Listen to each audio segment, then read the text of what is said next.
States of America and to the republic for which it stands, one nation, under God, indivisible, with liberty and justice for all. Thank you. And now I would ask for a moment of silence in memory of some of our former staff. John Fiandella passed away on October 16th of this year. Mr. Fiandella was hired as a teacher by Southington Public Schools in 1960 and then held positions of teacher, interim principal, and principal until his retirement in 1996. Mary Hobson passed away on October 20th of this year. Mrs. Hobson began in Southington as a paraeducator in 1971 and held positions in our elementary schools until her retirement in 2006. And Robert Wood passed away on October 17th. Mr. Wood was hired as the principal of Plantsville Elementary School in 1972 and retired from the Southington Public Schools in 1998. So please, a moment of silence.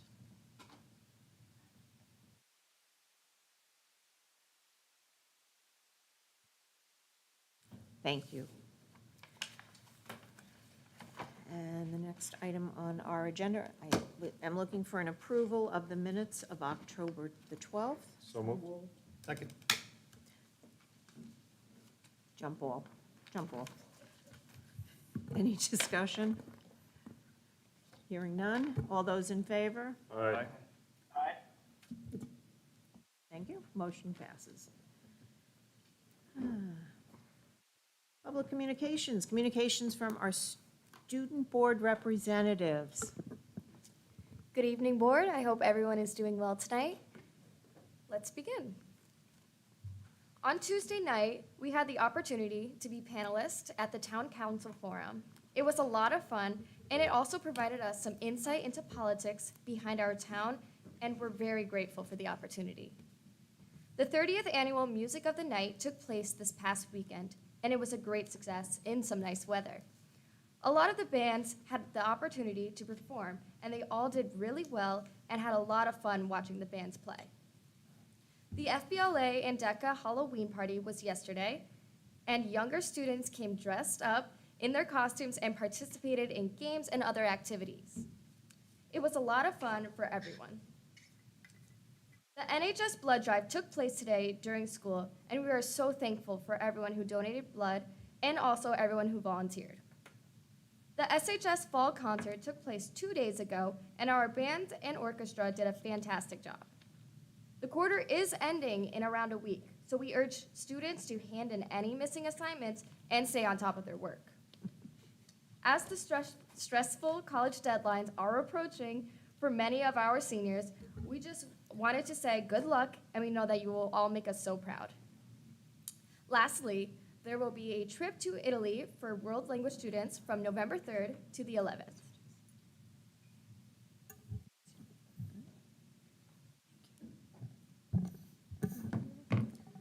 And here are our sports reports. We have constructions for new lights in the softball fields begin a couple of days ago. We're so excited to see the final results. CIAC postseason play is getting underway for the Blue Knights starting this Saturday when the boys and girls cross-country teams compete in the Class LL Championships at Wickham Park in Manchester. The SHS girls volleyball team, with a season record of 17-1, has won 17 consecutive matches and are currently the third-ranked team in the upcoming CIAC Class LL state tournaments. The team reached the state semifinal a year ago versus champion Darren. The defending CCC tournament champions open up play in the conference tournament this Monday night, October 30th at 6 p.m. in the West Gym area. The Blue Knights boys soccer celebrates its senior night tonight versus Northwest Catholic at the Fontana Turf Field Stadium. The team has already qualified for the CIAC postseason tournament championship for the third consecutive season. The girls soccer team, with a 9-4-2 season record, plays at the Northwest Catholic this afternoon in the final regular season home game, and has qualified for the CIAC postseason tournament where they advanced to the quarterfinal a year ago.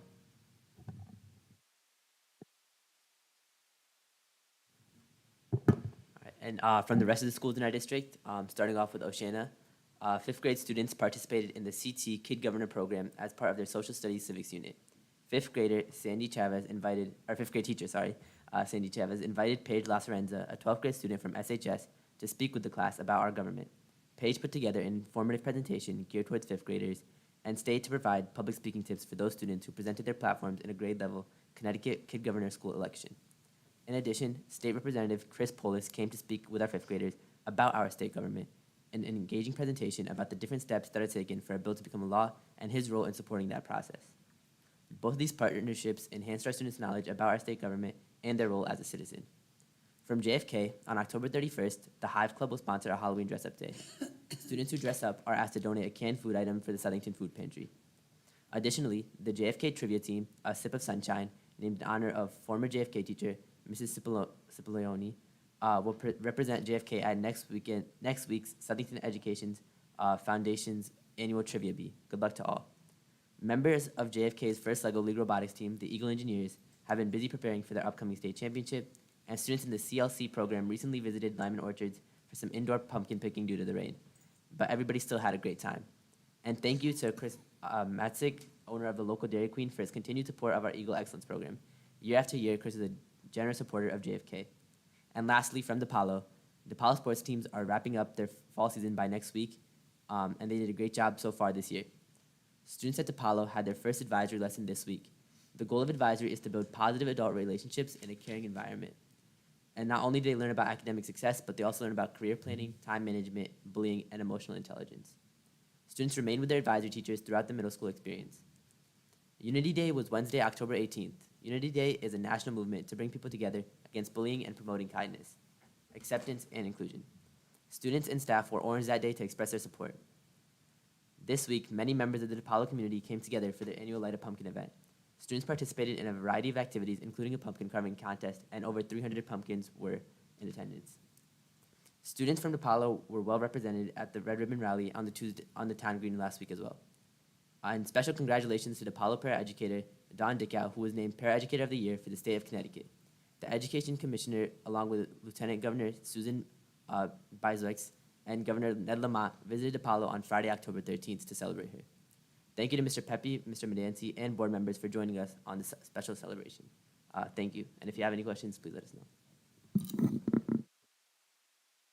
Yeah, I just wanted to say to you guys, I know myself. So just because Mr. O'Shawn is listening virtually, if you guys can really hit the mics Sure. tonight, that helps him to hear us. Yeah, I know myself, Chairwoman Clark, Miss Anastasio, Miss Carmody, Mr. Darrenowski, myself. I know, and there may have been some others, but we were in attendance at the council forum. And I just wanted to say you guys all did a great job representing yourselves, representing the student body, representing the board. And so great job, and thanks for what you did. Thank you. Mr. Carson.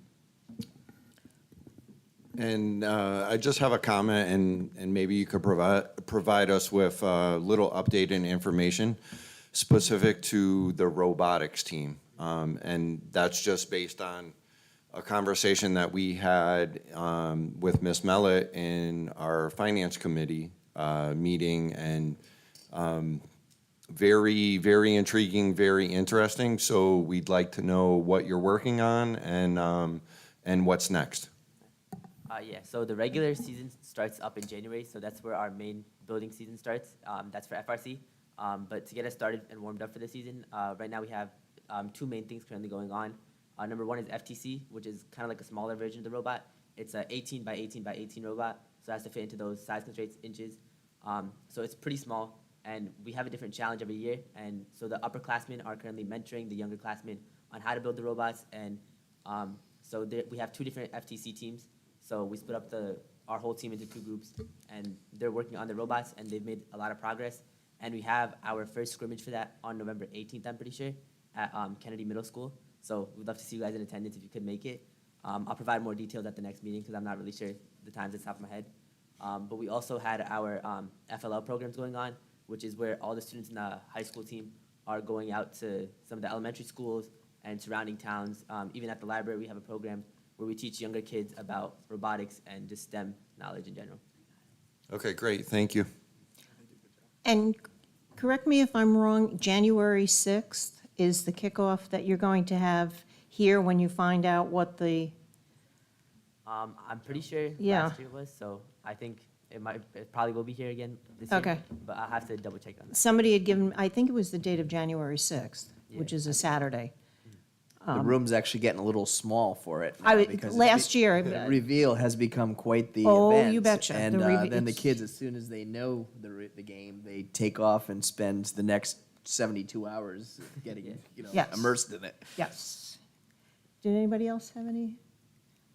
I have to say, I love, love, love the fact that the upper grade students are mentoring the lower grade students. The kid governor, robotics, whatever it is. It's just so wonderful because they look up to you. The elementary students, the middle school looks up to the high school students, and you guys do a great job, so thank you. And thank you for your report. Communication from board members? No? Mr. Darrenowski? Yeah, I was going to comment on how well you guys performed the other day, and since we've already addressed it. But again, for me personally, I was impressed. And there were a lot of people who were actually, in the area that were making comments, and they're all positive. So, and I did take the advantage of saying that they're my kids. So, You are allowed, Mr. Darrenowski, you are allowed. a great job. Okay. Anyone else? No? Okay. Mr. Medancy? Thank you, Madam Chair. We've got 4 items tonight, and the first one was, honest to goodness, was on this administrative report prior to this morning's events. But as luck would have it, Mr. Pepe and I attended a webinar on school swatting events on Tuesday. It was quite lengthy, but there was a tremendous amount of information and valuable resources that I would say were instrumental in helping us navigate through this morning's situation. And so we were literally talking about, how much great information we got from it and the takeaways, and bringing that to our entire administrative team should event occur. So the high school got to experience that in real time along with us. But we do have responses and protocols, but I think this was to an elevated level that was specific to school swatting, which has become kind of a newer trend. And so if you've been following the national media, there's an uptick in this unfortunately nationwide. And not only is it disruptive to, law enforcement, but really to the stress it causes, the unnecessary stress on students and staff is so unfortunate. And I am hopeful that at the end of the day, in our incident today, we can track down the perpetrator and bring that to light, because it's just not necessary and it's not fair to our staff or our students. K, guidance. The recent guidance that we got from the state is pretty much what we expected in terms of they're not going to provide us a specific assessment. So I'm part of a listserv with a group of superintendents right now that are sharing essentially what assessments they're considering. The state did say you have to utilize an assessment that's standardized so that it's less subjective in terms of what families get admitted and what families don't get admitted. And I'm also working through the process right now of understanding what our enrollment might look like relative to the students that are going to be age 5 after September 1st, so that we can potentially plan for alternate programming for the families who we may truly recommend this is not a good time for your child to start. We know for families that could create an undue burden, a hardship financially even, and so they may want the child to start even though we're recommending that they don't for that sole reason. So I'm also meeting with a community group of grant funding sources to think about how we might be able to create subsidies for families that, if they're not starting with us, can get subsidies paid for, maybe through the Early Childhood Collaborative as a suggestion. They could apply for a subsidy, their child can be placed in an early learning situation that sets them up for success when they are of the starting age of 5 years old. If we can get them some of the developmental skills, some of the early literacy skills, and that extra gift of time without putting a hardship on families, I think that's a win for everybody. That's a win for those students, that's a win for their families, and it's a win for the school system. So that's what we're working towards. I'll try to keep you guys updated as we get more information on that. The athletic facilities, you may have, if you've passed the softball field, the lights are in. Took a little while with the whole supply chain, world that we live in, but we expect them to be installed and done, signed, sealed, and delivered by next Wednesday, maybe Thursday if the weather comes into play. So we're really excited about that for the girls softball team. And in addition, we finally, and a huge thank you to Mr. Romano, Ms. Pocock, Mrs. Mellett, Mr. Fickle, for the amount of paperwork it takes for the DAS, the state, to get a formal approval for the funding that comes with the roof replacement, the partial roof replacement at the high school that was approved last referendum in November 2022. We are ready to go. It's about to go out to bid, and we expect that to be done in this coming summer. So to have the track done, the lights done, the roof done, there's progress, and that's what we can hope for. So a big thank you there. And then lastly, I wanted to circle back, and thank you for Mr. Pepe for reminding me of that. Mr. Crocco sent out a great message to our families earlier today, really thanking the patience that our families demonstrated was very instrumental in how well things unfolded today, because it's easy in this day and age to want to react. And our families were wonderful. They were patient, asked good questions when they had phone calls, helped us to make sure we were providing appropriate information in a timely manner. But the students, in terms of their response, their maturity in handling that situation, their support of one another, and the staff, the professionalism they displayed, and the quick response exactly according to script, it was a tremendous testament to the unity and the family that exists at Southington High School and the community that they've established. So I really do think the students, staff, and families all deserve a shout out for how well they handled that situation, given the timing and uncertainty of everything that was going on. And then lastly, I asked Mr. Pepe to share with all of you some work we've done with our administrative team that he has spearheaded most recently, and so I'll turn this item over to him. Thank you, Mr. Medancy. One experience that has been set up, and I look at these as really professional development sessions for our inline administration, but we've broadened it beyond, and you'll know why when I give you the two topics. One of the topics that we've explored is a threat assessment, and that is after the CSTAG model. I was lucky enough to be able to attend a full-day conference that was held at SCSU with a school psychologist in district and a counselor in district.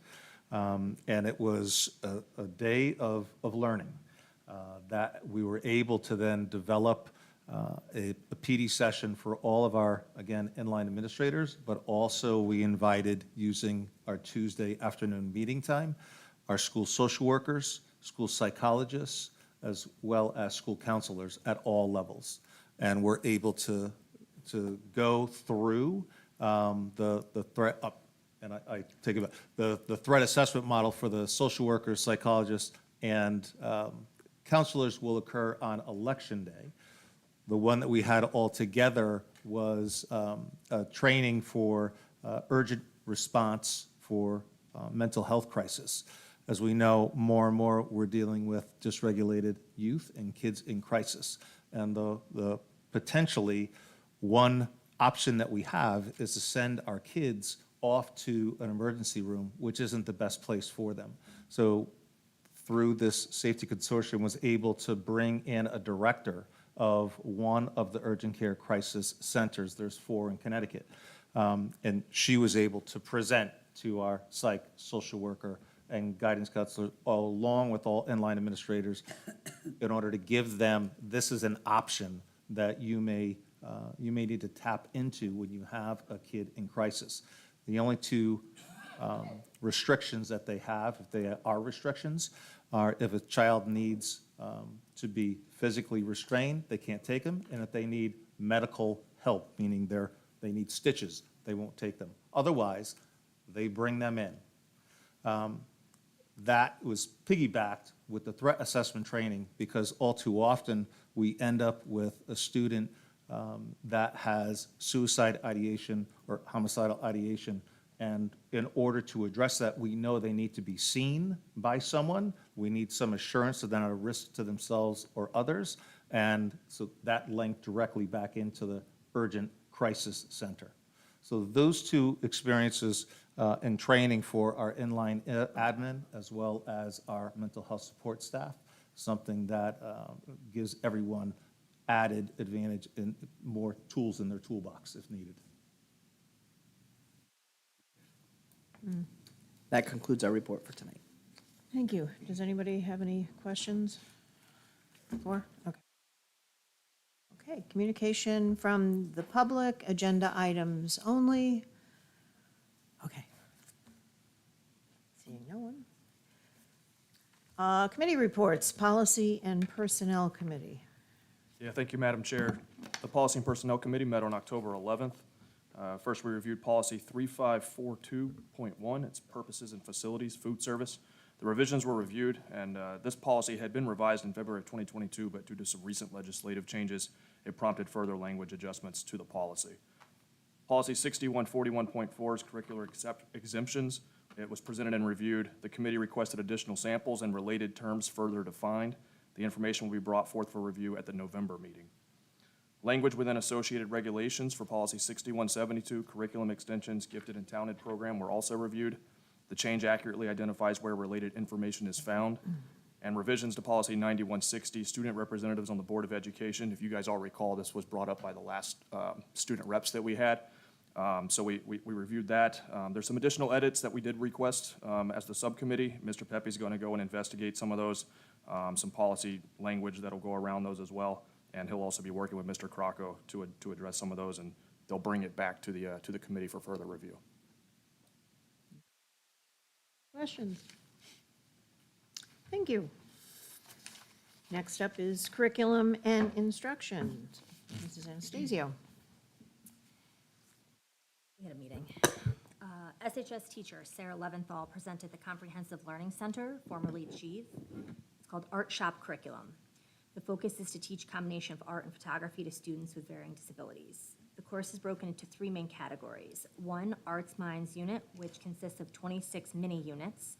2, Flash Friends Photography, which consists of 26 mini units. And Open Studio, which the unit total will vary based on student choice. All units are hands-on direct instruction and highly collaborative.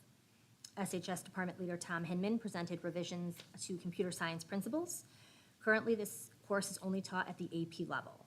The course is to continue to offer the AP level and offer computer science principles at accelerated level. These two courses will be taught in different coding languages at different pace and associated rigor. This proposed course is a result of conversations with students who are aware the AP class is taught at an APP inventor who is a block-based coding language. Some students prefer a text-based language and may not want the associated rigor of an AP course. The revised course at the accelerated level offers students the building blocks to be successful in future computer science courses.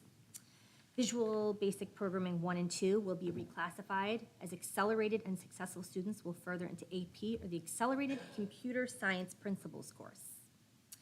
On behalf of Keegan Raswan, Amy Zappone presented the SHS Accelerated Biology, Unit 3 Cellular Energetics. The students will explore the roles of carbon in living things and the ecosystem throughout the lens of climate change. Students will examine how plants that undergo photosynthesis impact the composition of the atmosphere and the factors which impact the rate of photosynthesis. Students will then explore germinating seed to determine where it gets its mass and energy from. And finally, this leads to cellular respiration and respective roles of oxygen and carbon dioxide. This unit concludes on how carbon cycles through the ecosystem beyond photosynthesis and respiration impact climate change. And students will evaluate if planting trees mitigates climate change compared to other solutions. Dates for curriculum and instruction meetings were reviewed. And that was it. Okay, thank you. Mrs. Carmody, would you like to share any I would like insight to into share, the computer because courses? I always like to share. And I think Yes, Lord. Jasper, Dawn, and Mr. Pepe, we were so impressed with the presentation by Sarah Leventhal of our Achieve students with their art, and you saw some of it. Yeah. Brought samples. I have asked Mr. Pepe if we could please invite them to one of our future meetings to show the work. The enthusiasm from the teacher was unbelievable, but the enthusiasm from the students has been wonderful. And of course, all the accelerated courses in my favorite areas. Yeah. They did a wonderful job, but the enrollment is going to increase in those areas, and it will certainly help our students with their college application. So just great stuff from our teachers. I know, Jasper, you had something to say about the, Yeah, there were a couple of things. I think first of all, obviously, yeah, we were very impressed with the presentations that were given. There was, trying to remember, the math, yeah, there was one of the math courses, but it was, computers. The computer one? right. The whole concept behind it, though, the ability of how it'll give our students kind of a leg up, that's what it was tied to. That's right. Yeah, so there was a presentation given, and they were talking about how we'll be giving our students will get more technology experience, and the point is that what we're seeing now, like in the technical workforce, is when we go for interns, we typically go for senior college students or junior college students, but now our students are going to have a leg up because they'll have more experience as freshmen and as sophomores, which may make them more competitive when they're applying for these scholarships or what have you for these different colleges. So I thought it was a great opportunity for our students, and just speaks to the education that we provide, so.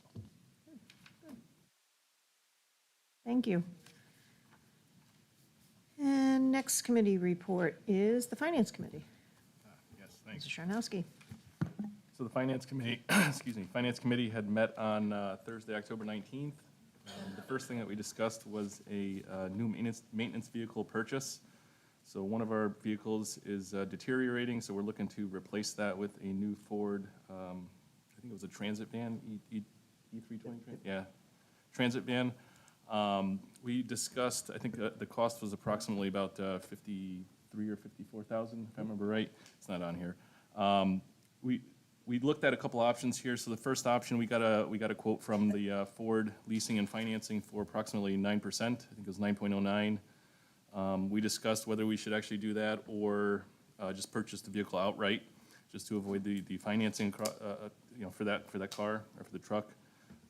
We do have an update from our Director of Financing. So they were able to look at, after we met, they were able to get the quote down to 8.25. And further, we also found a different option of potentially funding the vehicle using some of the funds that were already allocated in the budget for this year, and in addition to transferring $35,544 from the MERS account. So I think we didn't really reach a consensus at the meeting, so I think I did want to bring that up for discussion here. So we do have a couple options. We can either essentially finance the truck at 8.25%, or we can purchase it outright and avoid the interest charges. So, Could Mrs. Mallett give us a little more information regarding where the financing is from? Sure. We went through, when we went through the budget season last year, you're all familiar with the fact that the state had informed us of a higher MERS contribution required as an employer. We had previously budgeted 18.2%, and it went up to 19.57%. And then from there, during the late June timeframe, the state revised what was required from employers again, and it brought it down from the 19% to 15.85%. So there are some funds that we have had in the approved budget that we have allocated towards some of these other projects. Specifically, last week, you took action to use some of the MERS funds, about $120,000, to allocate it towards the board's contribution towards the STEEP grant, and that's one of our transfers this evening. And then we felt that the purchase of the maintenance vehicle, given the condition of the fleet, and Mr. Romano had written a memo in support of the additional vehicle. So we thought using the $35,000 of MERS funds for that reason would be an appropriate use, and we wanted to bring it to the committee for discussion. Thank you. So I do have a motion on that before we go further into the discussion. So move to approve the purchase of the maintenance vehicle using the budgeted rental of equipment funds and a transfer of $35,544,000 from the CT municipal retirement account. Second. Joe? Okay, any discussion?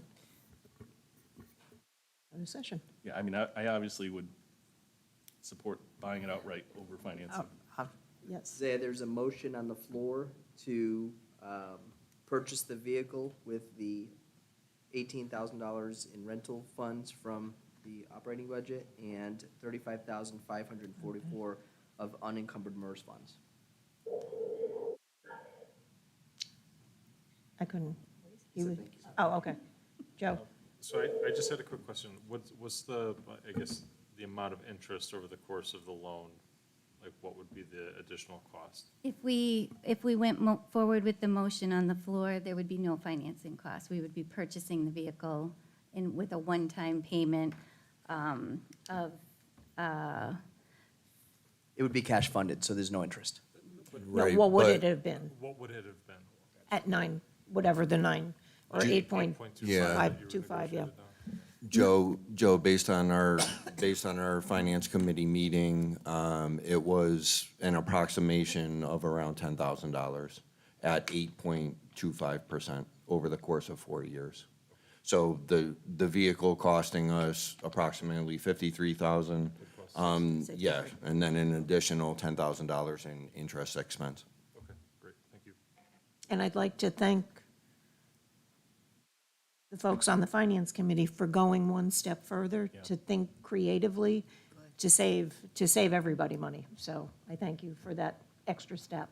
Because normally in the past, we had always just financed things. And this is being a little bit more creative and and we're saving money, so thank you for And that. It's unique. I mean, Yeah. 90% is high, We're in- for yeah. vehicles. Are- 8.25 still, yeah. But we're seeing those interest rates continuing to increase, so I think it's something that we'll probably want to continue to look at, because I Yeah. think it's probably going to be more of the norm going forward, right, for any type of financing that we'll be going after, so. David? No, I think it's a great idea. I still have in the back of my mind the fact that, we're just starting the school year. And we don't know what our special ed activities are going to be. And if we don't have, we have a little cushion with the 25% of the supply Supply. account, which really isn't a lot. But, yeah, need to be cautious. In the back, yeah. Okay. Anyone else? Okay, so we have a motion on the floor? All those in favor? Aye. Aye. Any opposed? Okay. All right, so moved. Next, All right, Mr. so- Charnowski? Thanks. So the second thing we talked about was the transfer of funds for that steep athletic project. So we did review the request to transfer to move the funds from the MERS account into the major project and equipment account to fund that project. That was approved unanimously. So I do have a motion on that also. Move to approve the transfer of funds from the CT municipal retirement account into a major project and equipment account to fund the steep athletic project as presented. Second. Okay, any discussion? No? Okay. All those in favor? Aye. Mr. O'Shana? Aye. Okay. Motion passes. I think he fell off his I chair. think he fell. Okay, so I do have another transfer request. This Okay. one is specifically related to the computer lab, and that was a request made by Tyler Savage and Rebecca Savalcool to transfer funds from the computer software to the computer hardware to update the computers in 3 labs at the high school. So we did get a memo that we reviewed.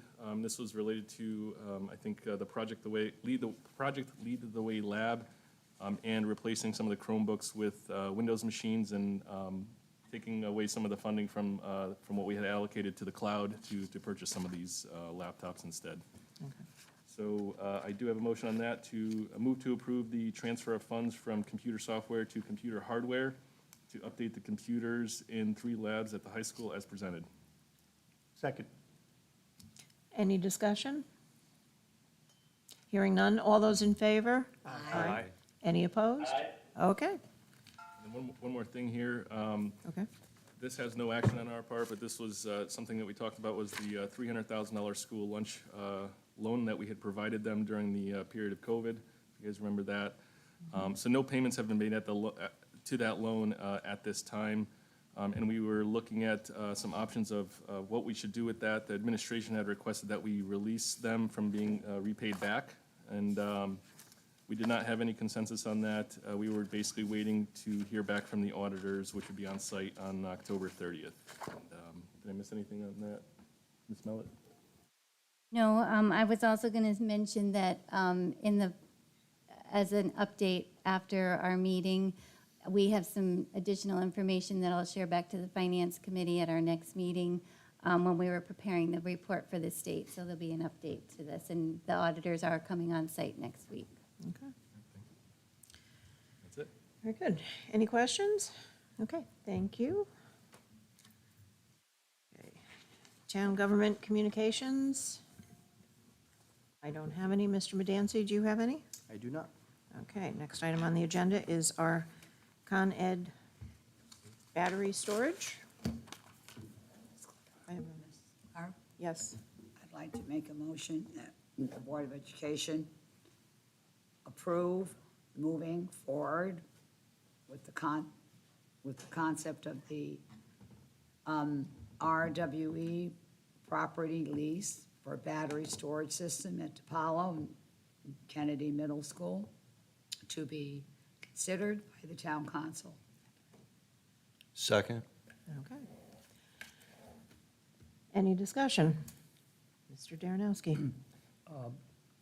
I'm going to go along with this, but I still have some concerns based upon our past history in town with these types of projects. We've had the solar panels installed a few years back. I have yet to hear anything as to how well they're doing. And I'm going to ask again tonight, okay? I'd like to hear some information on, get some feedback as to how well those panels are doing. They're on multiple school sites, and I'm not sure if the town is generating any revenue, or if we are. So I had sent, it is complicated, you're right, in terms of understanding what are we actually getting based on what we were promised. I think one of the things we learned, and are you speaking specifically to the solar or Noresco? In terms of past Solar. projects? Solar panels. Solar only, okay. So one of the challenges associated with the solar panel that Adam identified was that the price per kilowatt hour that they're using to calculate savings is much higher than the actual kilowatt savings that we pay because we have a great electricity contract. So when they costed out that the solar savings that we would get, you don't actually get that because you're not paying that kilowatt hour, right? If in the public market, right? So his feeling is that the savings we're actually going to see is going to really kick in per se for the upcoming electricity contract because we're not going to get a very low electricity rate. We already know that. We've discussed that. And that's going to more closely align with what their calculated cost was in terms of what we pay for kilowatt hours against what we were generating on our own and not having to pay for. So that's why it doesn't right now look as if it's working well. The way it's written in terms of how, like, we don't pay for those panels. There was no cost up front to that. That's the area where he feels that was a better deal for us. The area where he was a little bit more scrutinous was the Noresco project. Because I had him take a look at the savings report and say, just on, you're our energy management consultant, so what do you think on this? And he felt the language on that contract could have been a little bit more favorable to the town and board because we do pay annually on that, as you know. And so that, I think, was the difference. So the solar is one where you didn't pay up front, but the estimated cost to allow the panels on your roof aren't coming through because the kilowatt hour that they used to come up with their math. That will come to fruition. The Noresco is not, you know.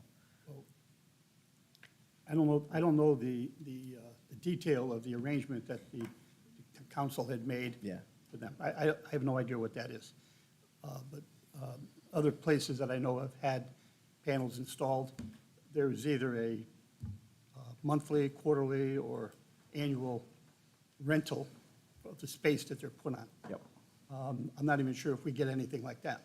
All I know is that they're there, Yeah. and Yeah, You know. and I don't know that level of detail, but I'd be willing to follow up for you Yeah. on that for the whole board, because I think this is an ongoing conversation, because especially with the electricity contract coming up. Right. Yeah. that's why I get, a little gun shy with, the proposal, for these battery packs. I mean, there's rental.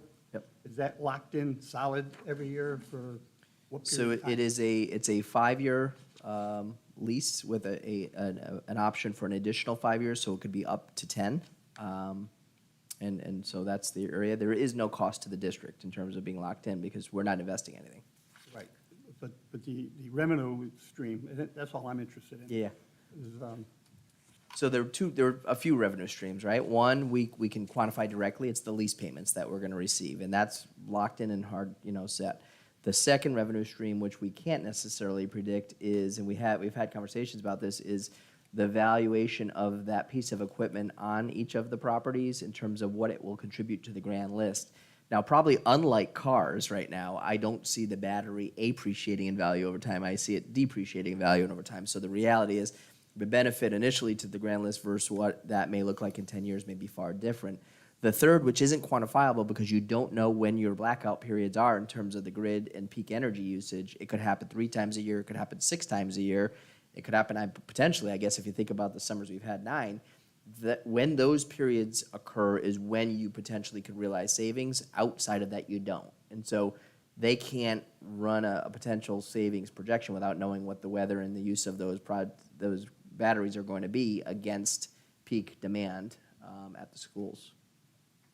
And one last thing, I had I went through my notes and I couldn't find where I wrote it, but the question I had was the power source to charge these batteries.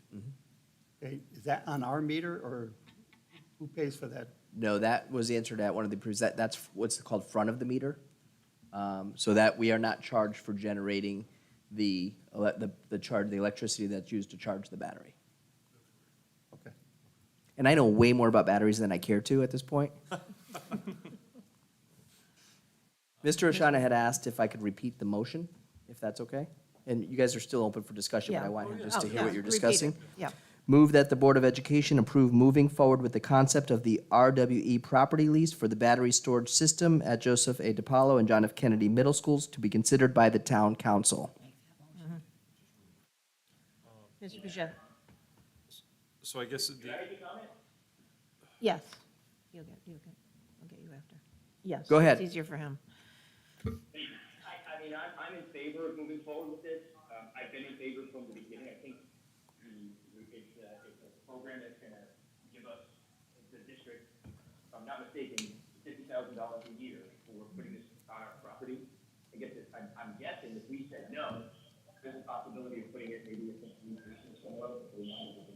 But I think the opportunity in the district for something that involves the local benefit for these things. Agreed upon location, so it's not gonna replace some of what we don't want. I'm fully in favor of moving forward with this. The one question I had is, there was a discussion last time about placing car chargers. I think that's not in this motion, and I'm hoping it's not gonna be going forward. Is that correct? So there's, within the proposal that RWE has offered, that there is the option to install a battery charging station, one EV station, not one at each school, one at the high school. In my conversations, we had asked a question about installing one at each middle school, and the answer was that one is offered, but the reason for the high school is because there's a higher area energy incentive related to that location.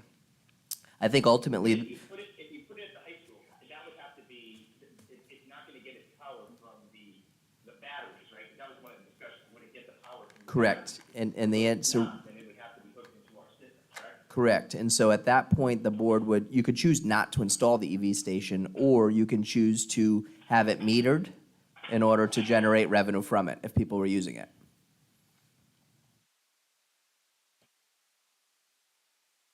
Can we determine those rates, or? Yes. How are the rates determined? But that's something that would be coming down the road.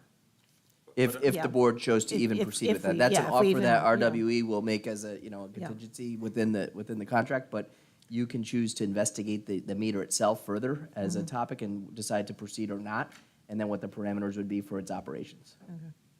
Madam But Chair. if it's not in the motion, it's not a requirement. for it to Correct. move forward, Right. Correct. It's an option we can exercise at a later If, date. if- yes.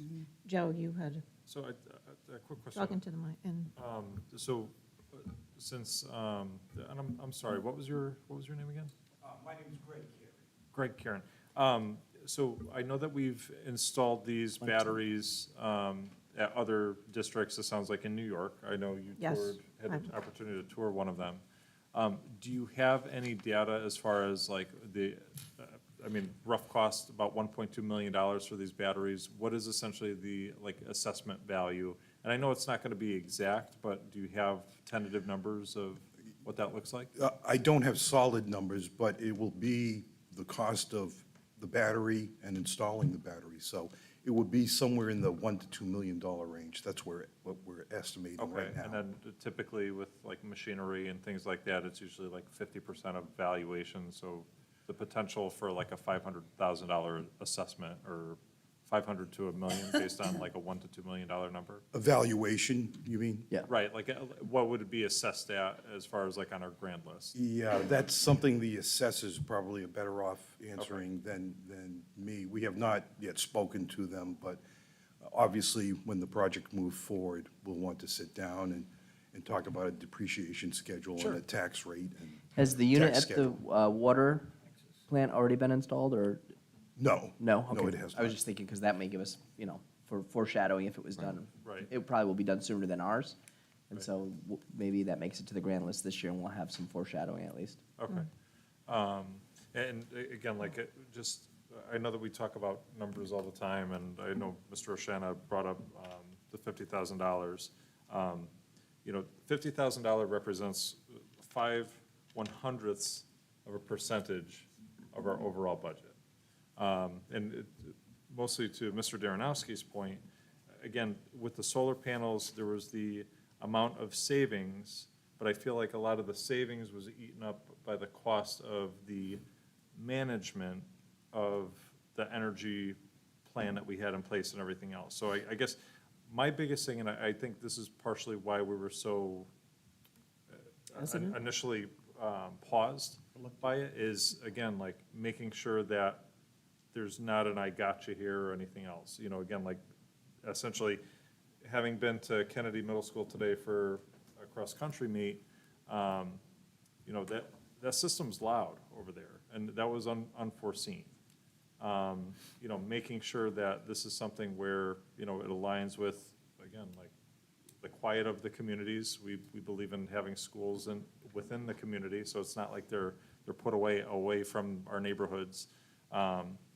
Making sure that, again, just the same way that we want you to be able to renew the lease and that it's beneficial to you, because I know the cost that it involves in installing a system like this, but also making sure that, again, that we're protecting ourselves as a district, where, again, like, if it's not working out, like, we should be able to terminate a lease agreement at the end of the 5 years. So I guess in short, with the new information, with the transparency that you've provided, that our superintendent's provided, I'm for it as it stands.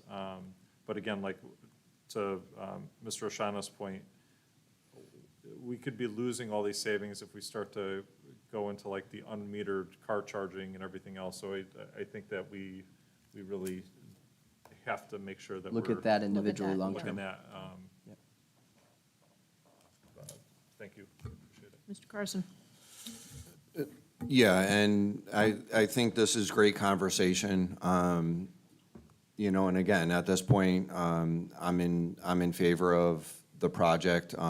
You know, having bid the person that tabled it, you know, to find out more information and making sure that there was a due diligence and a conversation, you know, in furtherance outside of just this board and our board meeting. And at this point, I think we do have enough information and we do feel comfortable to move forward with it.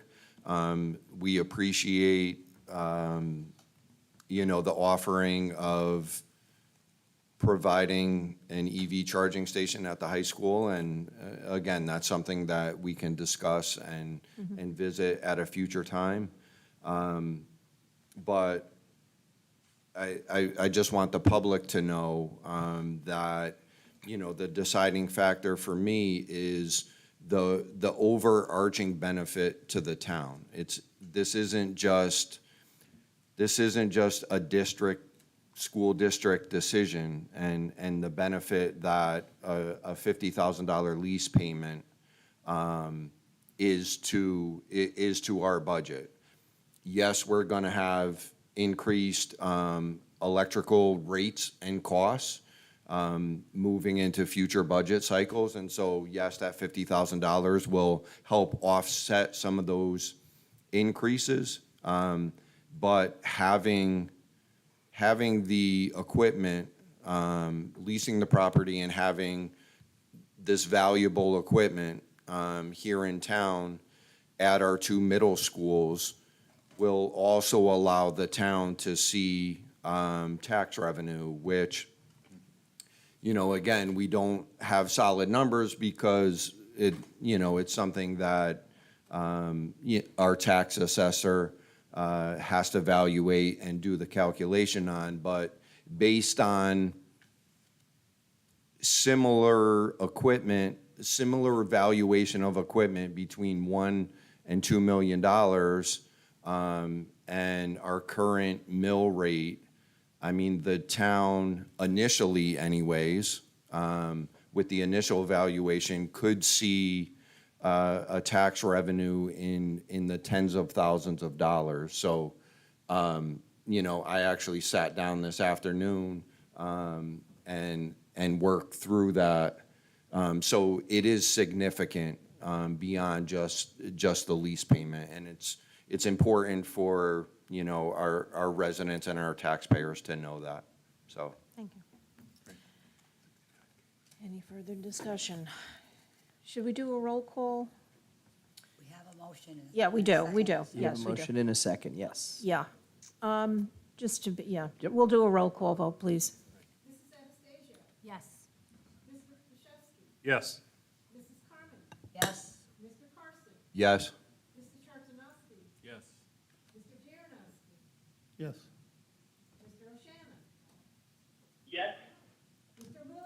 Yes. Yes, motion passes. So, Thank Mr. you. Carey, I want to publicly thank you for coming out tonight, because I told you didn't need to. I thought we had answered all questions, and all of a sudden we had a couple. So thank you for your time Thank you tonight. for coming. Okay. Next on our agenda, we have motions for curriculum. We do. Yes, we do. 8C through 8J. Here we go. Move that the BOE approve the SHS Accelerated Physics Unit 3 Momentum and Impulse as presented by the Curriculum and Instruction Committee. Second? All those in favor? Aye. Aye. D, move that the Board of Ed approve the SHS Accelerated Physics Units 4, Work and Energy, as presented by the Curriculum and Instruction Committee. Second? All those in favor? Aye. Move that the BOE approve the SHS Accelerated Physics Unit 5, Simple Harmonic Motion, as presented by the Curriculum and Instruction Committee. Second? All those in favor? Aye. Move that the BOE approve the SHS Accelerated Physics Unit 6, Electrostatics and Circuits, as presented by the Curriculum and Instruction Committee. Second? All those in favor? Aye. Move that the Board of Ed approve the SHS Accelerated General Chemistry Unit 3 Matter and Energy Changes as presented by the Curriculum and Instruction Committee. Second. All those in favor? Aye. Move that the BOE approve the SHS Accelerated General Chemistry Unit 4 Gas, Law, and Kinetics as presented by Curriculum and Instruction Committee. Second. All those in favor? Aye. That the BOE approve the SHS Accelerated General Chemistry Unit 5 Flint Water Crisis as presented by the Curriculum and Instruction Committee. Second. All those in favor? Aye. And last but not least, move that the BOE approve the Middle School Needs Assessment as presented by the Curriculum and Instruction Committee. Second. All those in favor? Question. Oh, yes. Is this going to be reviewed by the parents? Will they be notified that this will be? Yes. Yes, if I may. Yes, please, So Mr. Pepe. once it's approved this evening, there's a letter that will go out to our families, and the actual survey will be attached so that they are aware of everything that is on it. Okay, Good, okay, good. terrific. Okay, all those in favor? Aye. Thank you, Mrs. Anastasio. New business, student data presentation. So we have coming to the podium, Mrs.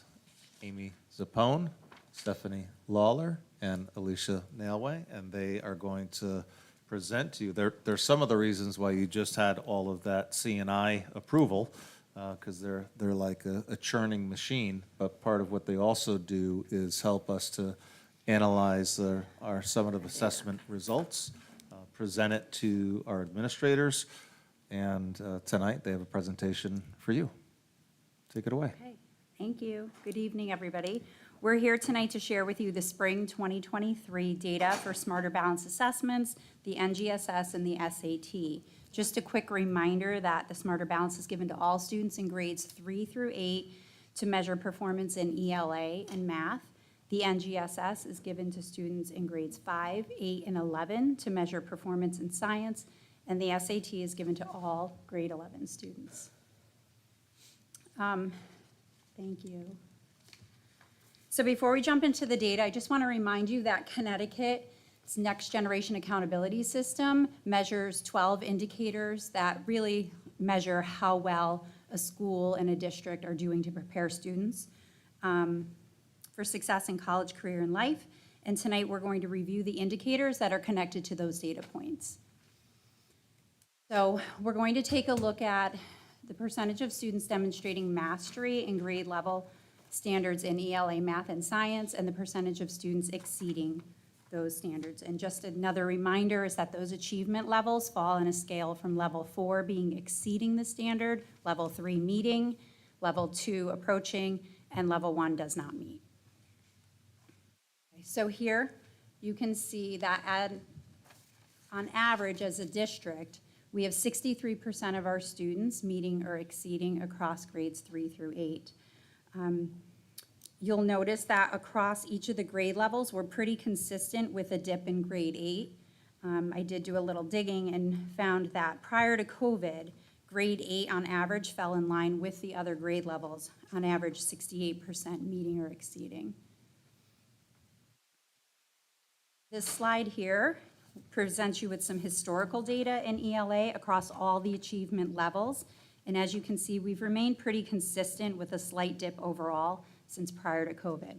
So again, this gives you the percentage of students not meeting in that level 1 for red, level 2 in the yellow, meeting is in the green, and exceeding is in the blue.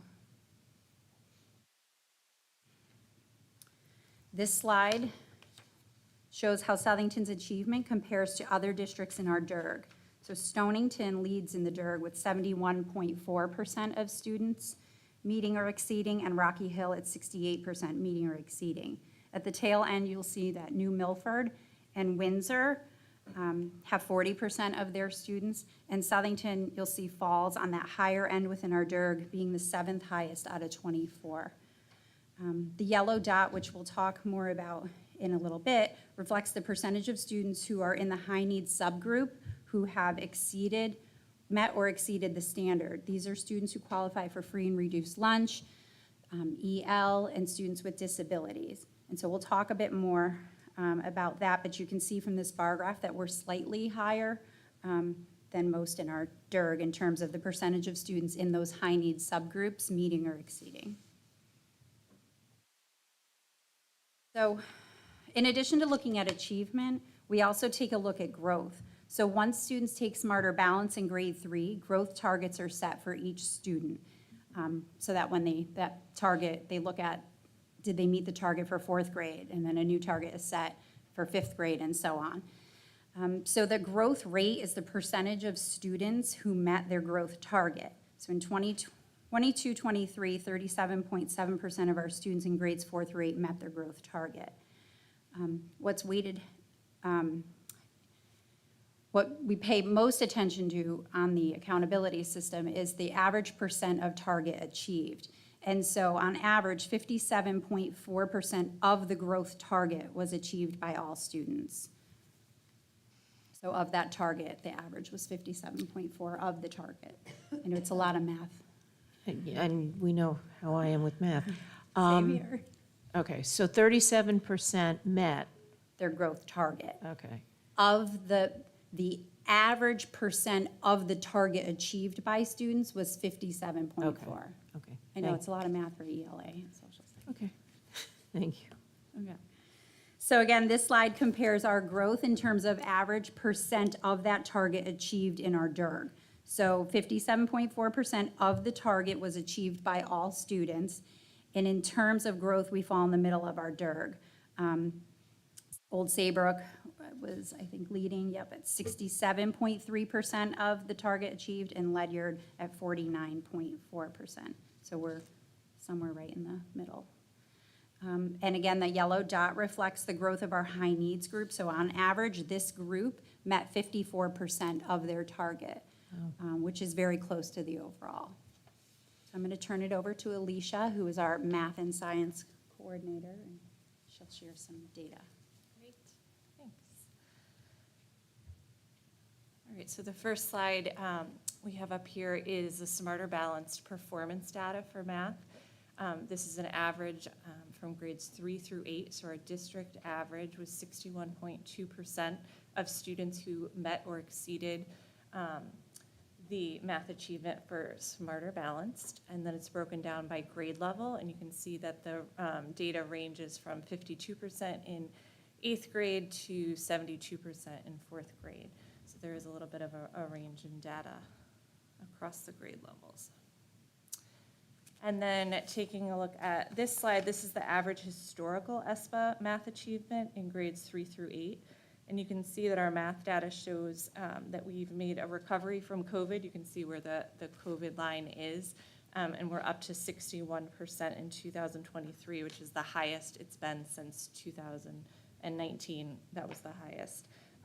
This one's hard to see in this data, but the blue in 2023, which is the exceeds category, is the highest that it's ever been. So we have the most number of students that achieved at that exceeds range. So that's something that we want to acknowledge. And then this slide here shows how Southington's ESPA math achievement compares to other districts in our DIRG. And you can see that we're at the higher end of the DIRG with 61.2%, right behind Berlin, Colchester, Rocky Hill, and Stonington. And the yellow dot represents the performance of our high needs group.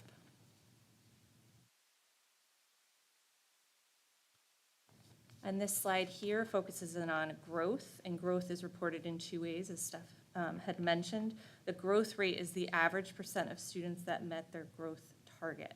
So I like to think of this in terms of if the goal for a student was 50 points, even if they got 45 points, it's either a yes or a no that they made their target. So for that one in 2022-23, an average of 45.9% of students met their growth target.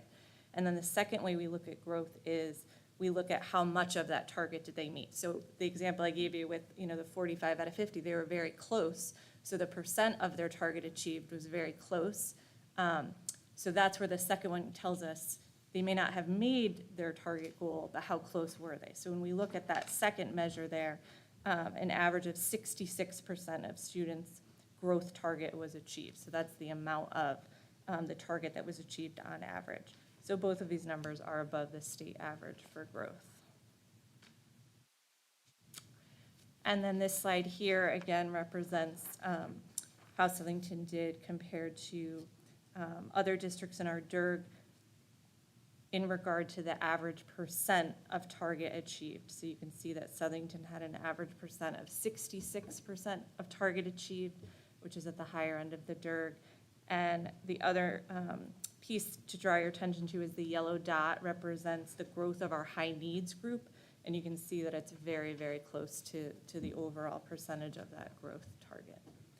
So I'm going to turn it over to Amy Zappone, who's going to share some SAT data. Okay, good evening, everyone. If we take a look at the evidence-based reading and writing, so SATs is that upper level assessment for grades 9 through 12, so kind of looking through the ELA lens. Overall percentage of Southington High School, 62.5% of students met the goal for the SAT and the evidence-based reading and writing portion. And just a point of reference, the goal is 480 points on that portion of the SAT.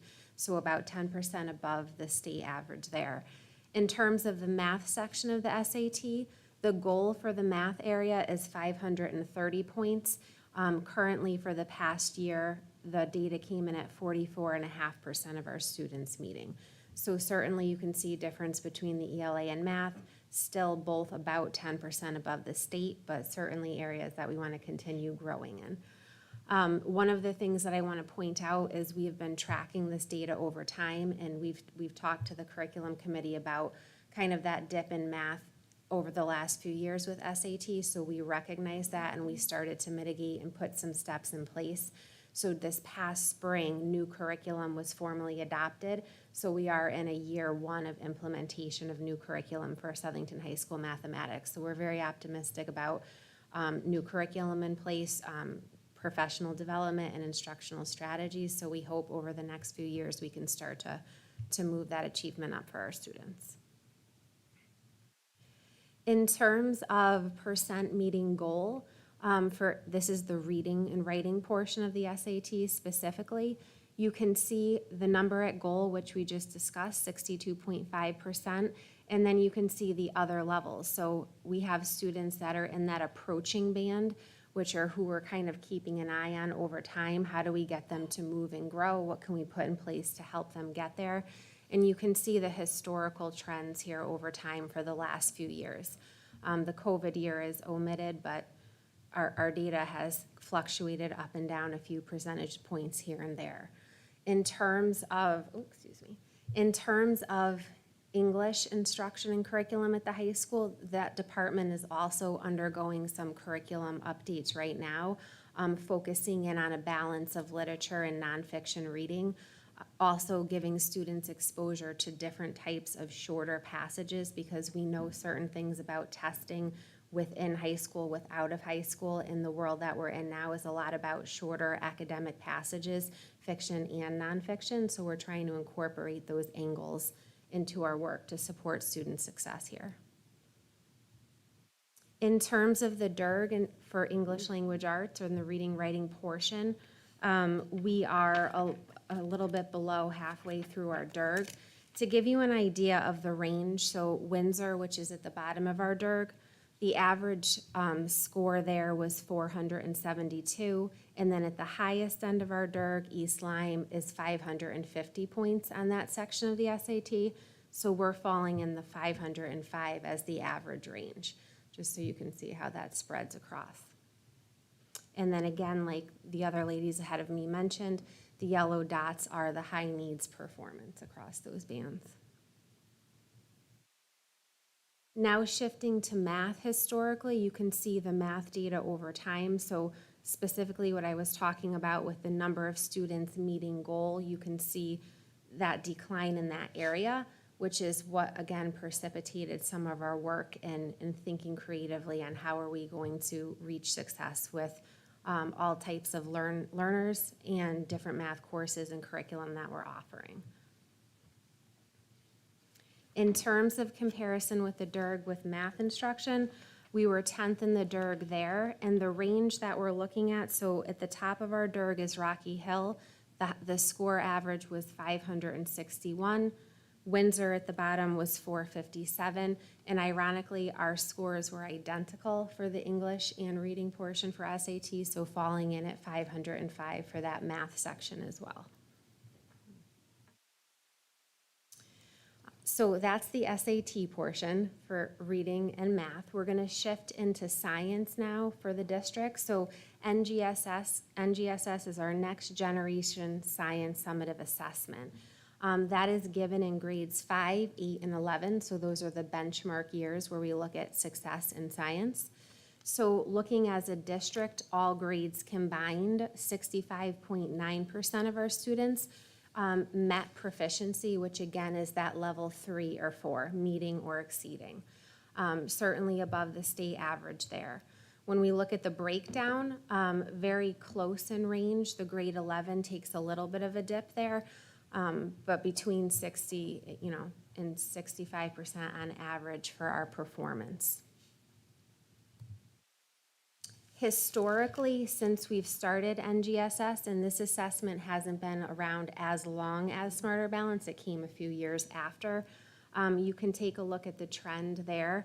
I know it's not totaling the proficiency, so again, this year was 65.9%, meeting or exceeding. In 21-22, it was 63%, and then prior to that, 66 and 64%. So we have been hovering in a similar range in the low to mid 60% for science instruction. One of the pieces that we've been very diligent about is getting elementary science in place. So if you remember last year, a lot of that K through 5 units came through curriculum and instruction. So we feel as this year is a full year of every grade has fully aligned curriculum units in play and working through the system. So we're hoping to see that build up through our science program as we move. Okay, let me turn it back over. Yep. So back to those district performance indicators. 2 additional indicators that we measure are mastery of grade level standards in ELA math and science in those subgroups that we mentioned before. So those are students who qualify for free and reduced lunch, EL, or students with disabilities. So we're gonna zoom in on some of that data. So you'll see here some historical data. This slide will compare all students, and then it'll break out non-high needs with our high needs population. So as you can see, we were making some nice gains prior to COVID with our high needs, moving from 39.7% meeting or exceeding up to 45.5%. We took a dip in 21-22 after COVID, and this past year, we're on the slightly upward trend. So that's been nice to see. We were, I know prior to COVID, very excited about moving from 39 up to 45 over time. And then A similar trend with the math, so looking at the data from 21-22 compared to 22-23, there was an increase in not only the non-high needs, but also the high needs achievement. So that's something that, again, we are looking at continuing to focus in on and making sure that all students have access to quality curriculum and that the instructional strategies are meeting their needs. But we're pleased with some of the increases that we've seen. And then in terms of science for growth, high needs growth or achievement here, if we take a look at 18-19 and then the COVID year, post-COVID 21-22, we've started to bounce back from that in 22-23 for both high needs and non-high needs. Trying to continue that trend and moving it on the upward is what we're shooting for. But a little bit dip post-COVID and then starting to climb there with achievement. In terms of all of the data that we presented to you, so these are our reading, writing, math, and science running vertically across the district. We're all interconnected and working, constantly looking at curriculum, looking at data, looking at instructional practice and professional development. So some of our real big focus areas this year, last year, and in a continuation are ensuring that we have that high quality curriculum in place. So selecting resources and curricula that is vetted, that is approved, that is aligned to standards. That's first and foremost. The other piece that all our office is working closely on is each one of these assessments has what they call interim assessments that they push out, and our students can take those to see the types of questions and prompts that they will see on the end of year assessment. And it's not just about looking at prompts for a test, but it's about the rigor of those questions and having those daily learning experiences. So when they get to that end of year summative assessment, it's not foreign to them and they're ready for that type of rigor. So we have implemented a system where we know that each grade level of students in each discipline get exposed to 3 or 4 of those each year. The state did a very big study on research showing if students exposed to 3 or 4, the gains on the end of year is much higher. So we've been working with the state and taking their recommendations. So this year, that will be fully in place and we'll see how it yields results. And then, of course, the professional development and the curriculum support is essential. So we have staff out there coaching, providing support day to day for our teachers, and it's constantly reviewing data and trying to push achievement and growth for all of our learners. And that is the end of our presentation. Do you have any questions for us? Yes. Okay, Mr. Charnowski. Yeah, so I have a few. So I love the metrics, right? I did see a couple of the charts on there that had a goal line, that was the red line. Is that our goal or is that a state goal? That's it. So like, for example, that something like that. That goal means a number established per that testing system. So for SAT to be considered a meeting goal, that's the threshold that you have to meet. So it's per that testing system. So you know how in the younger grades, they call it a level 3 or a level 4 is meeting or exceeding? For SAT, 530 is the goal for the math portion. So that's determined by the testing suite itself. Gotcha, okay. And do we have any kind of internal goals ourselves? I mean, I know we're reporting a lot of this, probably every year, right? But do we have any goals that we're working towards in some of these areas? Yeah, so within each school, there's typically a school-based data team or a school improvement plan in place where we are setting internal goals. So I'll just speak to the high school because I work closely with high school middle. We have a school improvement plan established, and then we identify what are our measures of success in there. So SAT, PSAT are one of those measures. So we will put goals in place such as increasing percentage of achievement by 5%. We always set them, we monitor, and we track them. We don't always hit them, but that's what we're reaching for. Sometimes the goals are long-term as well. So if we know we put a step in like new curriculum, it may be a 2-year goal to see a 5 or 7% gain just because we know there's an implementation dip. And then in addition to that, each administrator sets yearly goals for student growth and achievement in their administrator evaluation plan, and then that trickles down to the teacher. So every teacher sets an SLO, which is a student learning objective, and 2 indicators of academic growth and development, and they target, if you're a math, ELA, or science, you have one standardized measure as part of your teacher goal setting. So that's all part of their formula for teacher success at the end of the year. We look at their practice and then their student performance meeting benchmarks on assessment. So cycles all the way up. There's a direct connect. Part of our annual admin retreat is to do that data dive and to set what are the benchmarks that we are going to strive for based on the data that we have.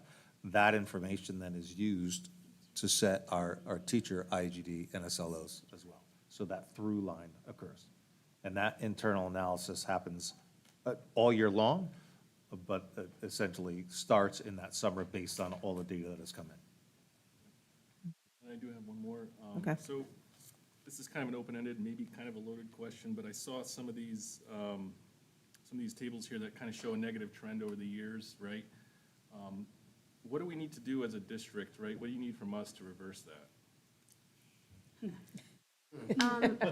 You're right, it's a loaded question. Mr. Pepe. Well, I go right back to last year. vice chair looked at me and said, well, I want to be first. I want to be that.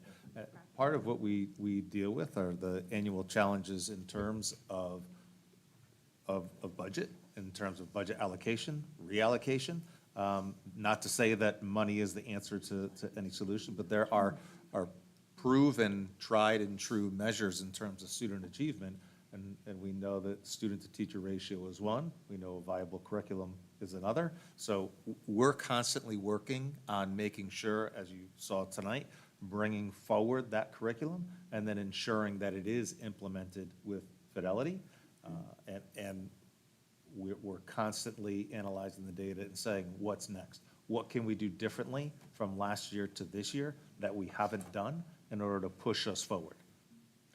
And one longstanding challenge with the state assessments is it's taken one day of the year. It's a snapshot in time. And Mrs. Carmody, I'm seeing as a teacher's always feared this because it's not representative always of how kids perform throughout the year on our curriculum-based measures, so we don't always see a strong correlation. But the other part is, the term we used it's post-mortem data.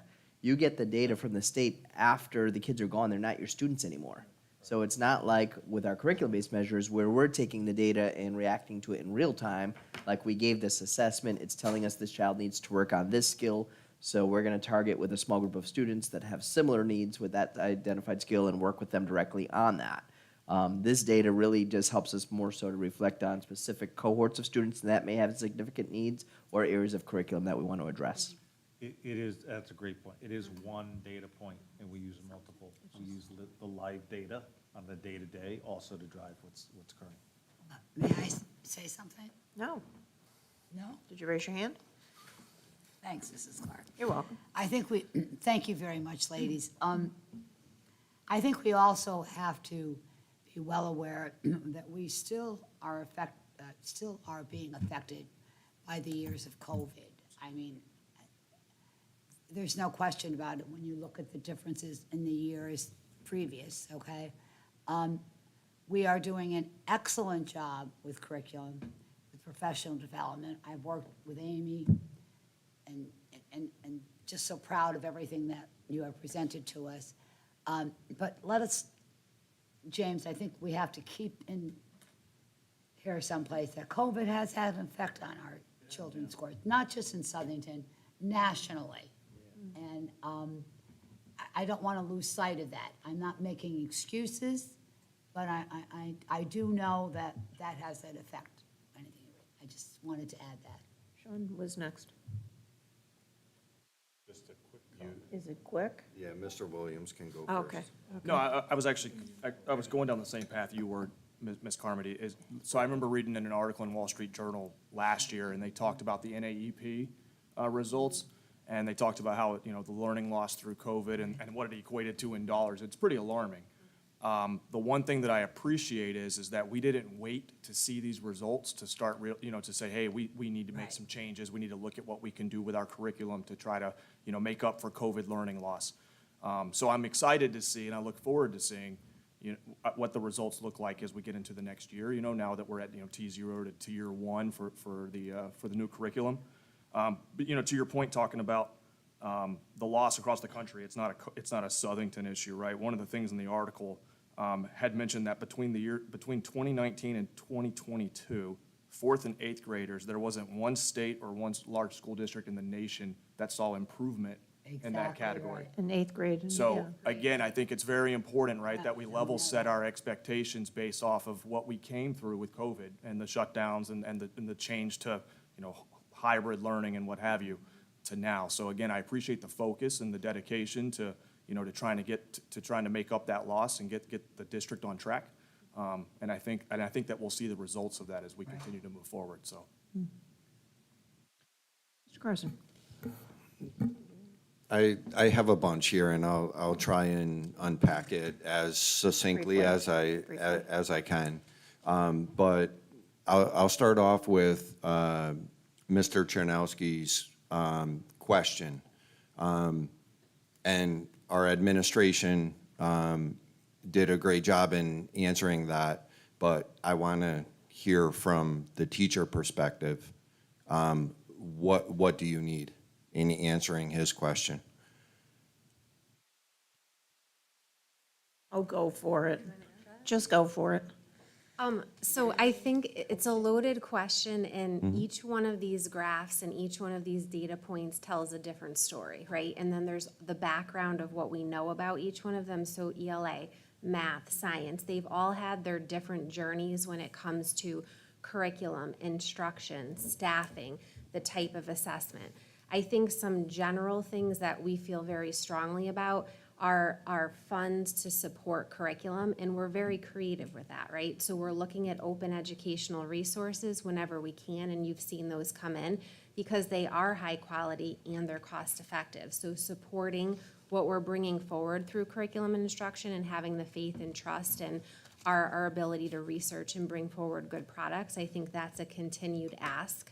Another thing that we value as a team is instructional coaching. And we are very, very lean as a district in instructional coaching for our teachers. We have a few of them, but that's something we want to build. It's something we bring through the budget process. They don't always come to the table or get passed, but it's something we're going to continue to advocate for because having those coaches and bodies in and out of classrooms and in the buildings is embedded professional development. So it's on the spot feedback for teachers. So we look at other districts that are very, very high achieving on these DERG spreads, and we start to think about what are they doing there. So we compare and contrast. We talk to them. We go to their districts. We can get the curriculum they have, but when we look at FTEs, when we look at class sizes, when we look at instructional support services, those are the things that are not apples to apples. So yes, those are big asks and they have financial implications, but we work hard here. We bring forward curriculum for you, keep supporting that. And when you see things come through the budget and we're asking for this instructional support, it's because those are the things we think will leverage us beyond where we are now and trying to move that. I would also add on to that too, is making our K-2 classroom sizes as small as possible, because those are the years where we are teaching kids how to read. And so after second grade is they're reading to learn. But those early years, what the K-2 teachers have to juggle, trying to teach kids come in knowing their letters and sounds, and some don't know any letters. Some come in ready to read. And so what they're juggling and what they have to do to move all kids to get them to be proficient readers by the end of third grade is remarkable. So having those class sizes as small as possible is, I think, a big ask. Oh, okay, just an immediate follow-up to that. How can we, what can we do? Do you have any ideas of what we can do as a community to better support our parents in preparing their kids to be successful students in that K through 2? I think Steve's got a great idea that it sounds like, getting a plan to get students in. And now that the kindergarten age level is, you have to be 5 by January 1st? September 1st. September 1st. So I think the more we can get kids into those preschool, early learning environments is really critical, yeah. Okay. Moving on, and this may be more in superintendent, assistant superintendent strike zone. Obviously, this Connecticut Next Generation Accountability System that you did a fantastic presentation on, and we appreciate your time and energy formulating this. And metrics and data are here, and they're here to stay. And that goes across society. I literally have my job because of numbers, data, metrics. And that's why I'm valuable to my employer. And so sitting on this board, part of the reason why I did it is to place Southington schools, and specifically the high school, back to an award-winning school, okay? And these type of accountability systems are what gets you there, okay? So when I say that, we're speaking about things like being a Connecticut School of Excellence, on the federal level, on the national level, being a Blue Ribbon award-winning school.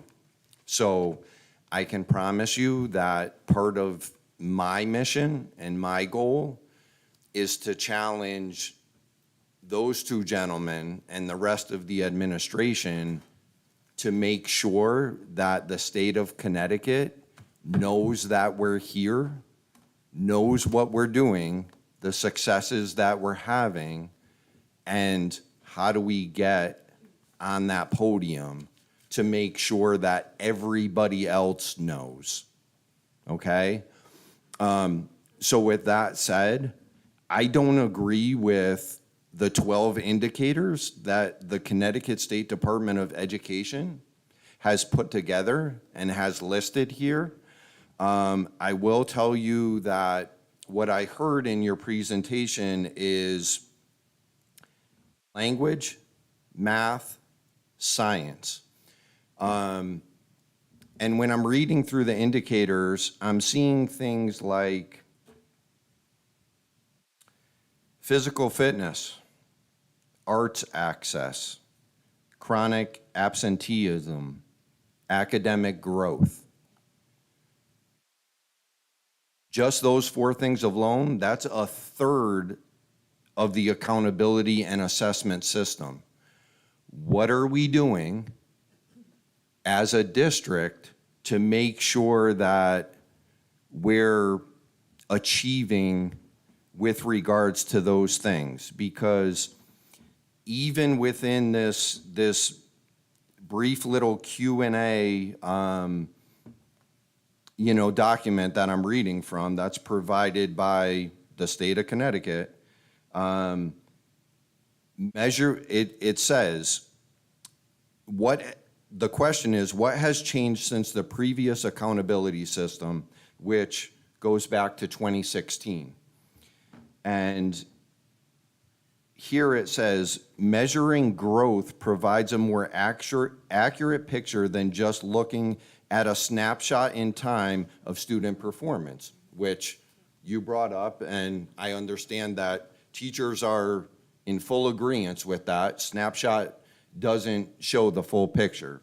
And hence the reason why the state of Connecticut has adopted some of these other indicators to try and show a pattern of growth. But in the assessment, how are we and what are we doing to identify and improve these other areas outside of language, math, science, which there's curriculum challenges, there's assessments, there's tests where we can use that raw data, right? And we can try and improve in those areas. But when we're being graded as a district to be recognized and to be awarded, what are we doing in some of these other areas? And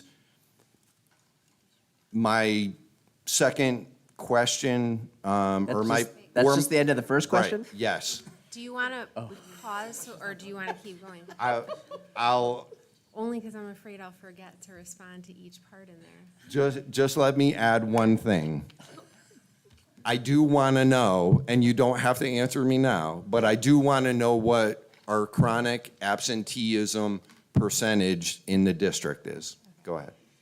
All right, so all of those are excellent questions. And so from that state accountability system, our district data team has a goal and a tracking sheet for every single one of those in our district dashboard. So for example, access to the arts, we are auditing the enrollment in the art courses every year, and then we submit that to the state.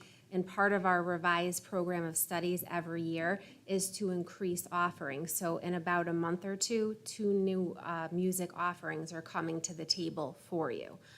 So that's constant and yearly. In terms of physical fitness, we looked at the fitness rate, which is weak across the state, but we looked at our participation rate and said, oh, we can do better. So we set a goal, and we had the highest participation rate submitted this past year than we ever have. In addition, we changed our testing choice for the endurance portion of the fitness test. We were mixing mile and pacer, so the mile run, and then the pacer, which is a sprinting endurance exercise. So as a district this year, full pacer for all students, so that across their continuum of K-12, they're getting the same type of endurance measurement so they can build and grow on it.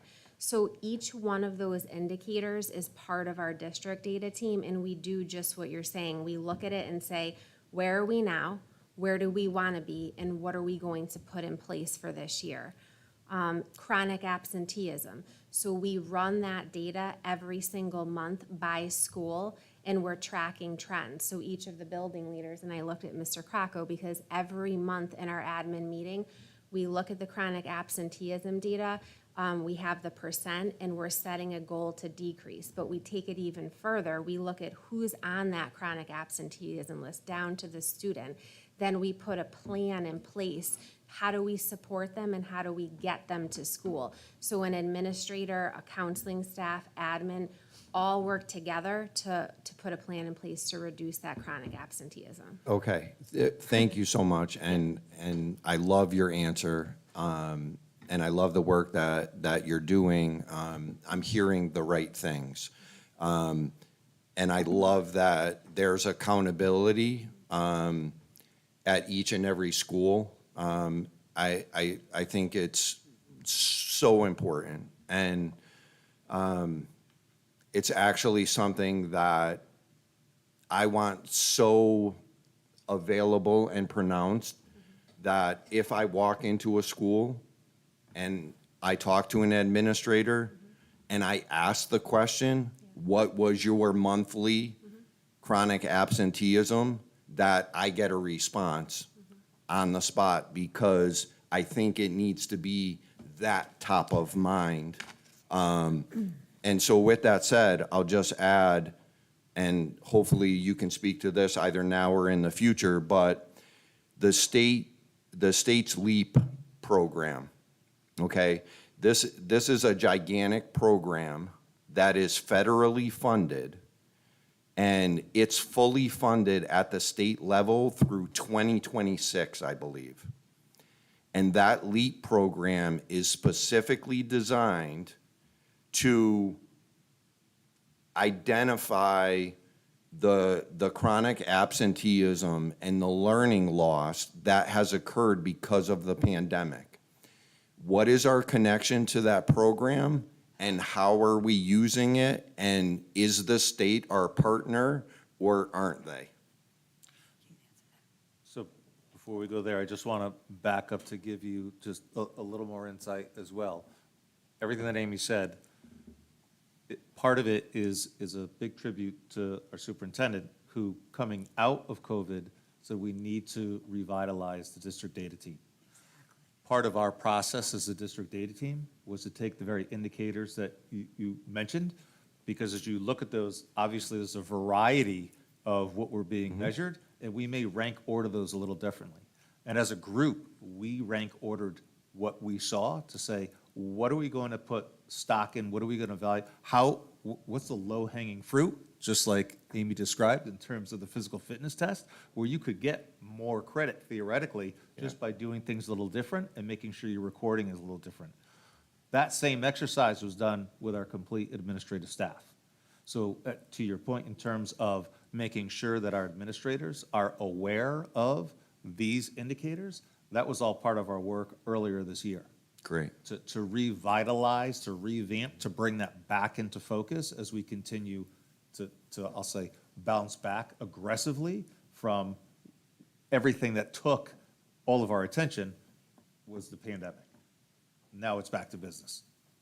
Right, and, and again, just to share with the public and the board, I've actually asked superintendent, in the past, over the past couple months, what our measured learning loss was, And he has those statistics and that data, and he shared them with me, and we are, I don't want to go as far as saying light years ahead of comparative districts, but we are doing a phenomenal job. We're doing when it comes to the learning loss associated with the pandemic. But Steve, I would love to hear at a future meeting how we're using this LEAP program from the state within district.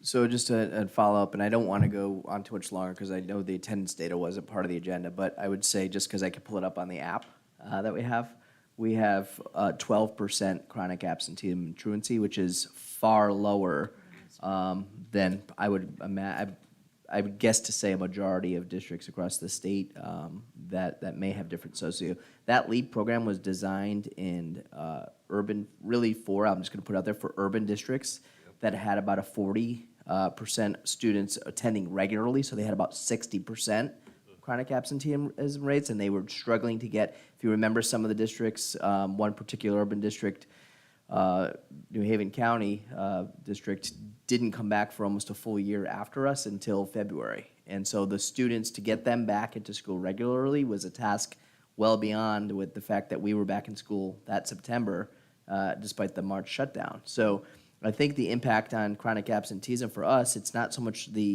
our percentage of chronically absent students, it's the same students, right? And so it's not necessarily where we have 60% of our 6,200 kids that we're trying to target. You know, it's 12% total. Out of a district of 6,200 students, it's 763 students total. You spread across 12 schools, and we're only talking 10 absences to be considered chronically absent. That's not a high number. So I think we're actually doing, and that's over the course of an entire school year. Or 4 in a month. Yeah. So that metric is an interesting metric because it can, at the beginning of the year, the metric looks much worse. Because if you have a student that gets sick at the beginning of the year and is out 4 days within a month, they are deemed chronically absent. As the year goes on, that metric typically in a system like ours will drop. May I speak now? Are you sure? Yes, Mrs. Carmody. Okay. You actually. 1 minute. I will speak for 1 minute. To sum this all up in my head, as a former teacher and a member of the board for all these years, yes, the pandemic did affect us. And what we need more staff for our mental health issues, our emotional and social issues for our children. That certainly would help alleviate a lot of our problems. There's no question. I think you all agree with that. Look at the job our teachers do with presenting curriculum to our students that prepares them for 21st century skills, prepares them to be competitive, and we're doing, I think we still are a very rewarding school. I had 3 children, 4 grandchildren that attended that school, and they all have been very successful. So keep up the good work, give us more staff, and it'll get better. Thank you.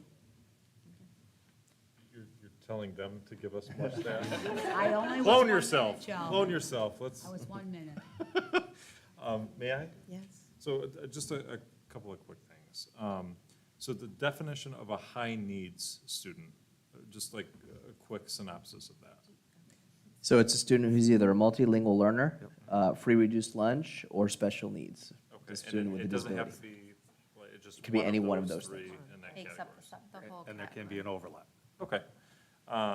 And then a couple of the things, it's a great presentation. This is I got to sit in on a number of these and to see the trends up and then get knocked down. Math still stresses me out. I don't like seeing so much red. But again, like I know it's an area of improvement, and I know, again, mathematics is a very different modality of thinking rather than the reading portion. I guess a couple of the things that, it doesn't bother me, but I just want to bring to the attention is a lot of times we talk about curriculum to the student, or we say essentially teaching is essentially the answer, right? And to your point, Mr. Medancy, as far as trying to offer something for our students that should be going to kindergarten, but now they're not going to be able to. And it's more making that realization that good, bad, or indifferent, I know I try and make it a point every year to say this, is at the end of the day, good, bad, or indifferent, the person at home with our student is the most important teacher in that child's life. And again, like, there's good teachers, there's bad teachers, right? So it's more, how do we mobilize the 20+ thousand people that we have here in town as teacher assistants? You know, again, like, what can I do as a dad, for example, to help my son better understand a laboratory process? And again, like, I'm happy that I'm able to help him. We had a great discussion about citric acid and bath bombs and, you know, sodium bicarbonate and why things happen the way that they do. But I know that not every parent's going to be able to sit at a kitchen table and have that conversation with their student. So it's, again, maybe coming up with a packet where somebody moves into town and we actually have, again, somewhat of a marketing strategy or like a way to get what we need across as far as what we need as a school district to make sure that your young person is being prepared for once you enter into the elementary school. And again, like, I don't know if we do that as of So yet. we have a couple mechanisms. One is what we talked about right now, just looking at some programming for the next fall, given the legislation. But the second is, through the Early Childhood Collaborative, we do those sessions with all of the early child care providers and nursery schools, like the YMCAs, things like that, where it's actually these folks right here who are presenting to those families what does the curriculum look like and what is going to be expected of your child upon arrival, and what are some things. And they actually, through grants, we've given them the different manipulatives and books that they leave with so that they're kind of set for the right foot. Additionally, through our incoming student orientation process, a lot of what we try to do, just through brief interviews, surveys, kind of things with the kids, is to try and identify early on in the process what are the kids that we might need to link to services right away that we may need not have identified through the birth to 3 process. And then I would say lastly, a lot of the curriculum resources we use have an at-home component to them, so that a parent who doesn't know maybe how we're teaching math conceptually versus, you know, algorithmically can look at what does a model of that look like in terms of what was shown to their child in class, so they can help to, you know, reteach that, if you will, at home. So those are some of the mechanisms that we use. It's just, again, you speak to my point, though. We're giving that instruction more to the early childhood development agencies. Again, more teachers. Mm-hmm. How do we get to the people that aren't getting touched by those? Well, the parents come to these sessions. So we that's how we get the parents. So I understand that, but these are parents that eventually will engage in preschools and daycares and things like that. What about the parents that don't?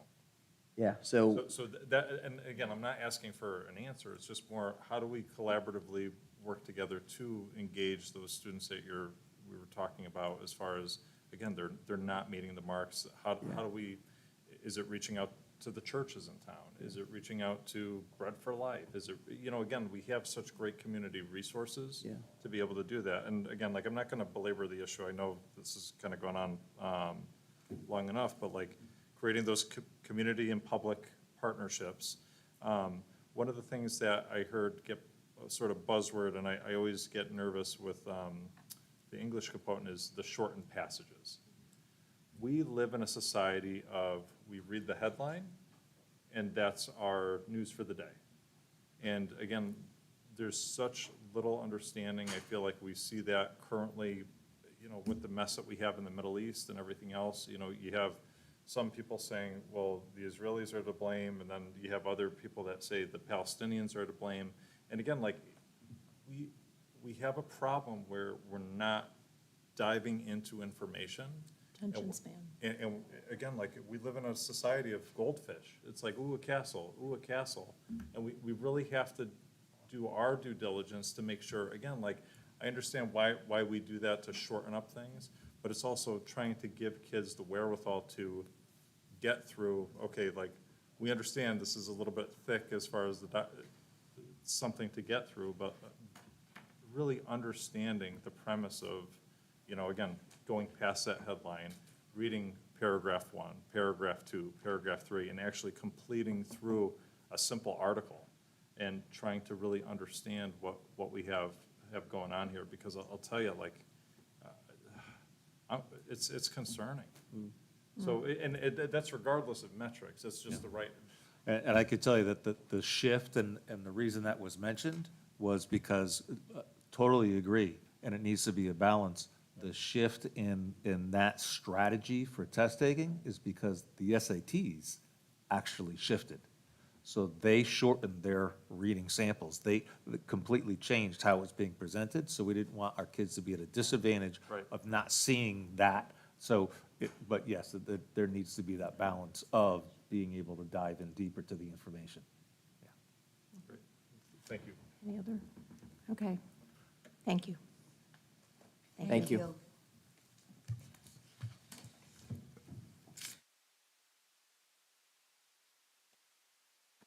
There was that. We next have policies for first reading.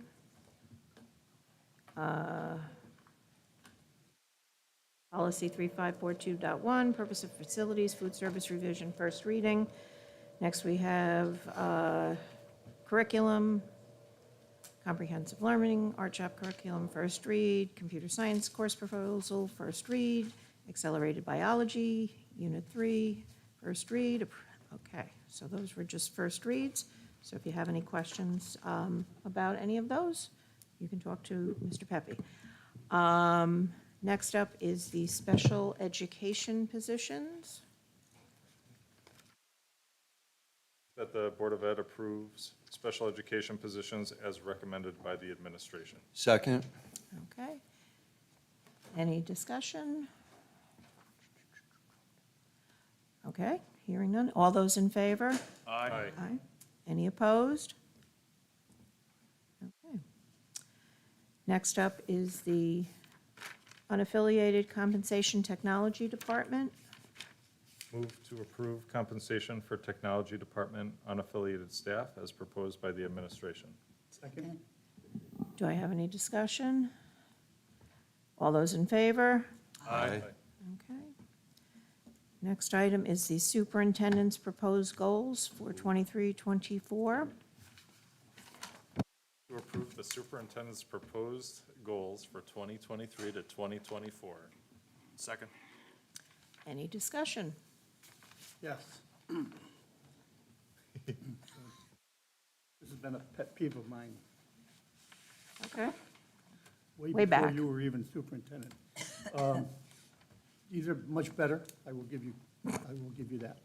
I still think that you're biting off more than you can chew. And these are all great, and I think, you're going to do well, achieving these. My concern is that focusing on these alone, there may be some other issues coming up in the course of a school year that take away your effectiveness of maybe achieving some of these. I know a goal is something that, you want to have it far-reaching, and I think that, that's a great plan. But when we do a review of these, we want to make sure that you succeed. I want to make sure you succeed. And to take on a lot, and this is a lot. And keep my fingers crossed that we don't have any issues you have to, concern your, they're going to eat up your time. But if you feel comfortable with it, Michelle, he can do it. Can we say we admire your ambition and energy? I'm your biggest cheerleader. Well, I don't know, Jasper might be a little taller than me, but, well, They are ambitious, but we'll help you get them. Okay. Okay? All those in favor? Aye. Aye. Any opposed? Hearing none. Public communication.